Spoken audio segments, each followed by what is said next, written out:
এক ছিল ঘন জঙ্গল। সেখানে থাকতো একটি টুনি পাখি। সে সারাদিন জঙ্গলে ঘুরে ঘুরে খাবার খেত। একদিন টুনি পাখিটি খাবার খেয়ে একটি গাছের ডালে বসলো। তারপর টুনি পাখিটি বলতে লাগলো, আজকে তো মনে হয় অনেক বেশি খেয়ে ফেলেছি, তাই এত পানির পিপাসা লাগছে, কিন্তু আশেপাশে তো কোথাও পানি দেখতে পারছি না। যাই, গিয়ে নদী থেকে একটু পানি পান করে আসি। এই বলে টুনি পাখিটি পানি পান করার জন্য নদীতে যেতে লাগলো।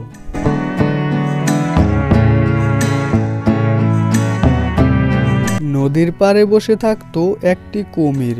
সে ছিল খুব দুষ্ট।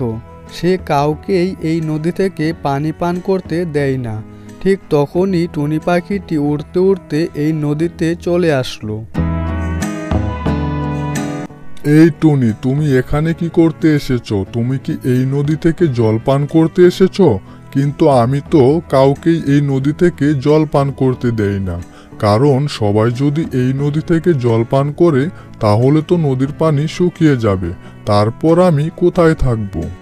কিন্তু কুমির ভাই, আমার তো খুব পানির পিপাসা পেয়েছে, কিন্তু আশেপাশে কোথাও পানি দেখতে পাচ্ছি না। তাই তো আমি বাধ্য হয়ে এই নদীতে চলে আসলাম। তুমি আমাকে পানি পান করতে দাও, তাহলে দেখবে কোনো না কোনো সময় আমি তোমার ঠিক উপকারে আসব। তোমার কথা শুনে আমার খুব হাসি পাচ্ছে, কারণ তুমি হলে একটি ছোট্ট টুনি পাখি আর আমি হলাম নদীর কুমির। তোমার চেয়ে আমার গায়ে অনেক বেশি শক্তি। আমি সবার সাথে লড়াই করতে পারি, কিন্তু তোমার তো কোনো শক্তিই নেই। তুমি আবার আমার কিসের উপকারে আসবে? কুমির ভাই, আমার হয়তো তোমার মতো এত শক্তি নেই, কিন্তু শক্তি দিয়ে সব কাজ হয় না। তুমি আজকে আমাকে একটু পানি পান করতে দাও, তাহলে দেখবে তোমার কোনো বিপদের সময় আমি তোমার ঠিক পাশে এসে দাঁড়াবো। ঠিক আছে, তাহলে তুমি যখন এত করে বলছো, আজকের মতো তোমাকে আমি পানি খেতে দিলাম। কিন্তু ভবিষ্যতে যদি তুমি আমার কোনো উপকার না করতে পারো, তাহলে তোমাকে আমি আর কোনোদিন এই নদী থেকে পানি খেতে দেব না।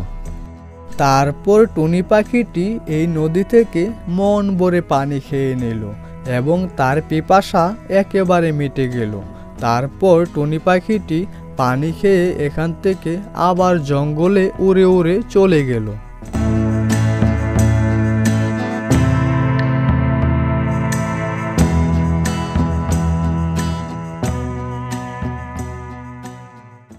কিন্তু দুদিন পরেই জঙ্গলে একটি ভয়ঙ্কর নেকড়ে প্রবেশ করলো। তার হাত থেকে কেউ বাঁচতে পারে না। সে সবাইকে ধরে খেয়ে ফেলে।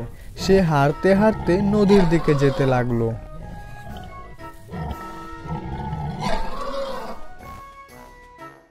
ঠিক তখনই গাছের ডালে বসেছিল সেই টুনি পাখি। টুনি পাখি দেখলো নেকড়েটি হাঁটতে হাঁটতে নদীর পাড়ে যাচ্ছে। আরে আরে, এই নেকড়েটি তো দেখছি নদীর পাড়ের দিকে যাচ্ছে। সে যদি নদীর পাড়ে যায় আর সেখানে যদি গিয়ে কুমিরকে দেখে, তাহলে তো কুমিরকে খেয়ে ফেলবে। না না, কুমির আমার উপকার করেছে, আমিও তার উপকার করতে চাই। এই বলে টুনি পাখিটি তাড়াতাড়ি করে নদীর পাড়ে যেতে লাগলো, কারণ যেভাবেই হোক কুমিরকে বাঁচাতে হবে।